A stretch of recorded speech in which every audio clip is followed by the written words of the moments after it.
राम राम। आज का टॉपिक है पुनर्जन्म, रीबर्थ। देखिए, हिंदुइज्म जो कि खुद साइंस का एक पर्यायवाची है, हम लोग जो हैं वो पुनर्जन्म को, रीबर्थ को मानते हैं, और बाकी जो रिलीजन्स हैं वो पुनर्जन्म को नहीं मानते। एक्चुअल में ये रिलीजन्स जो हैं वो साइंस के एंटोनिम्स हैं, विलोम शब्द हैं। तो बात करते हैं शुरुआत से। देखिए, पुनर्जन्म किस चीज़ का हो रहा है? आत्मा का, है ना। हिंदुइज्म में क्या है?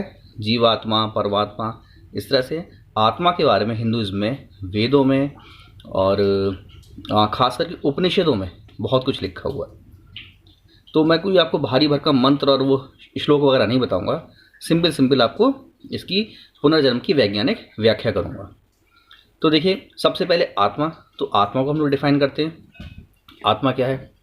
देखिए, एक सिंपल सी वन लाइन की डेफिनेशन है कि आत्मा is an unknown kind of conscious energy. आत्मा क्या है? एनर्जी है। और कैसी है वो? अननोन। और क्या है उसमें? चेतन है, वो चेतना है उसमें, मीन्स कॉन्शियसनेस है, कॉन्शियस एनर्जी है। उदाहरण से समझाता हूँ आपको अननोन कैसे हमारे लिए। देखिए, जब साइंस ये मानता है कि जब ये ब्रह्मांड बनाया गया उस समय ये सब कुछ किससे मिलकर बना हुआ है? मैं, आप, धरती, आकाश, आसमान, तारे, नक्षत्र, ग्रह, सब किससे मिलकर बने? ये मैटर। ये सब कुछ क्या है? मैटर। लेकिन मैटर के साथ साथ क्या बना था? Anti matter. तो जब मैटर है तो क्या है वहाँ पर? एंटी मैटर भी। अब लेकिन मैटर तो सब कुछ पता है हमें, जितना वर्ड है मेटेरियलिस्टिक वर्ड है, सब कुछ मैटर है हमारा। लेकिन एंटी मैटर कहाँ है? वो अननोन है। ऐसे ही बहुत तरह की एनर्जी हम लोगों को पता है, लेकिन आत्मा नाम की एनर्जी हमारे लिए क्या है? अभी अननोन है।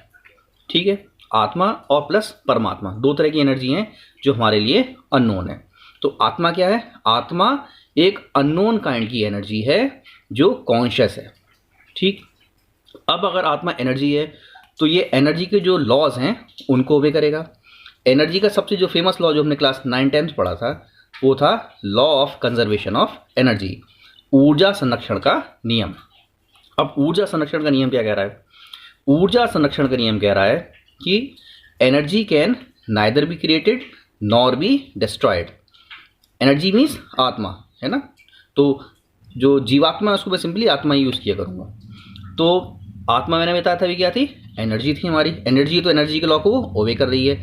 लॉ क्या कह रहा है कि एनर्जी को ना हम क्रिएट कर सकते हैं ना उसको हम डिस्ट्रॉय कर सकते हैं। जैसा कि हिंदुइज्म में कहा जाता है कि आत्मा क्या है? अविनाशी है। अब अगर आत्मा अविनाशी है, उसको बना नहीं सकते, तो जो नए नए लोग पैदा हो रहे हैं उनमें एनर्जी, वो आत्मा कहाँ से आ रही है? क्या कोई फैक्ट्री वैक्ट्री लगी हुई है? तो एक्चुअल में ऐसा नहीं है। इसको मैं आगे एक्सप्लेन करता हूँ कैसे क्या होता है। तो आत्मा की डेफिनेशन होगी हमारी, ठीक है। आत्मा एनर्जी है तो रूल को भी कर रही है। रूल का आधा पार्ट मैंने बताया आपको कि energy can neither be created nor be destroyed. इसका आगे जो पार्ट है वो ये है कि but it can transform from one form into another. Energy, ऊर्जा जो है वो एक रूप से दूसरे रूप में परिवर्तित हो सकती है। देखिए, इसको एग्जाम्पल से बताता हूँ आपको। जैसे सपोज मेरी किसी से लड़ाई हो जाए, ठीक, तो मैंने उसे घुमा के एक हाथ मार दिया। तो क्या किया? जब मैंने ये हाथ को घुमाया, मोशन दिया, है ना। मोशन से कौन सी एनर्जी होती है? काइनेटिक एनर्जी होती है, गतिज ऊर्जा कहते हैं उसको। ठीक, तो मैंने क्या दी? गतिज ऊर्जा, है ना। कौन सी एनर्जी? Kinetic energy. लेकिन जब ये 2.5 किलो का हाथ उसके गाल पे जाकर पड़ेगा तब क्या होगा? आवाज़ आएगी, है ना। तो जो काइनेटिक एनर्जी थी वो किस में कन्वर्ट हो गई? आवाज़ मीन्स साउंड एनर्जी में। और क्या होगा? गाल गर्म हो जाएगा। इट मीन्स क्या है? Heat energy. तो जो काइनेटिक एनर्जी थी वो किस में कन्वर्ट हो गई? हीट एनर्जी में। और क्या होगा? दर्द होगा, सूज जाएगा, मीन्स पोटेंशियल एनर्जी। तो मैंने कौन सी एनर्जी थी? काइनेटिक, और किस में कन्वर्ट हो गई वो? हीट एनर्जी में, साउंड एनर्जी में और पोटेंशियल एनर्जी में। तो इसी तरह से एनर्जी का क्या होता है? रूप बदलता रहता है, रूप परिवर्तित हो जाता है, लेकिन पूरे विश्व की, ब्रह्मांड की जो टोटल एनर्जी है वो कांस्टेंट रहती है। तो अब आगे कॉन्सेप्ट बात करते हैं। होता क्या है कि हम लोग कहते हैं परमात्मा कण कण में विद्यमान है, हर जगह है ना। तो परमात्मा नाम की जो एनर्जी है वो हर जगह अननोन है, वो हमारे लिए। तो वो अननोन एनर्जी जो है हर जगह, हर पार्टिकल में है, ठीक, पूरे ब्रह्मांड में फैली हुई है वो एनर्जी। इसके बारे में एक फर्दर और वीडियो बनाऊंगा मैं आपको, जब बिग बैंग पूर बनाऊंगा तो और एक्सप्लेन करूंगा इसको। फिलहाल इतना समझ लें कि परमात्मा नाम की एनर्जी पूरे ब्रह्मांड में कण कण में फैली हुई हर जगह। अब क्या हो रहा है, जब किसी भी जीव का निर्माण होने वाला होता है उसी समय law of conservation of energy follow होता है। होता क्या है कि परमात्मा नाम की एनर्जी से जीवात्मा नाम की एनर्जी जो है वो कन्वर्जन के थ्रू बनती है और किसी जीव के निर्माण में वो उसमें चली जाती है और जीव का निर्माण हो जाता है। ठीक है ना। तो क्या बताया मैंने आपको, conservation of energy means energy सिर्फ रूप परिवर्तित करती है हमारी। तो परमात्मा नाम की एनर्जी ने रूप परिवर्तित किया किसमें, जीवात्मा नाम की एनर्जी में। किस समय, जिस समय किसी जीव का निर्माण होने वाला होता है। हर समय ऐसा नहीं होता है, जिस समय किसी जीव का निर्माण होने वाला है उसी समय ये होगा। तो जीव का निर्माण हो जाएगा। ठीक, किसके अकॉर्डिंग हो रहा है, कंजर्वेशन ऑफ एनर्जी रूल के अकॉर्डिंग, साइंस है पूरी। ठीक, अब देखिए आगे बात करते हैं हम लोग, एग्जाम्पल से समझाता हूँ। देखिए अल्फा बीटा गामा, सबने इन पार्टिकल्स के नाम सुने हुए हैं, है ना।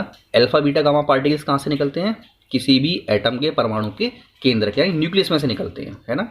तो अल्फा बीटा और गामा कहाँ से निकल रहे हैं, न्यूक्लियस में से, न्यूक्लियस सपोज। और जो इलेक्ट्रॉन्स होते हैं वो न्यूक्लियस के चारों तरफ चक्कर लगा रहे हैं इस तरह से।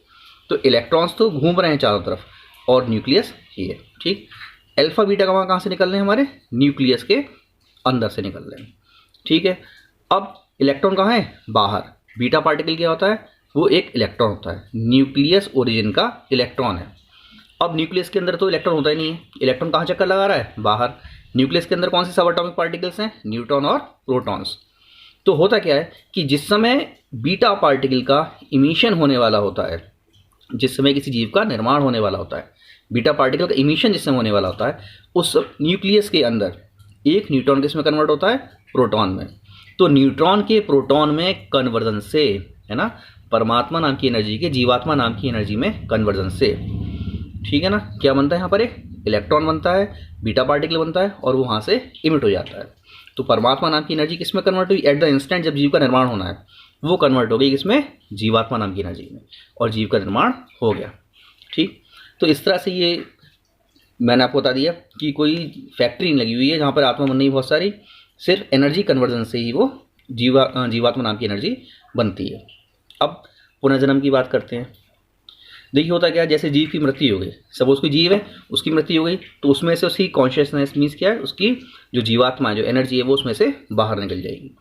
अब कंजर्वेशन ऑफ एनर्जी के अकॉर्डिंग ये एनर्जी कहाँ से आई थी, परमात्मा से, परमात्मा नाम की एनर्जी से, तो यहाँ आई, जीव में आई। अब जब ये मर गया जीव, तो ये जीवात्मा नाम की एनर्जी वापस कहाँ जाएगी, परमात्मा नाम की एनर्जी दोबारा से ये कन्वर्ट हो जाएगी।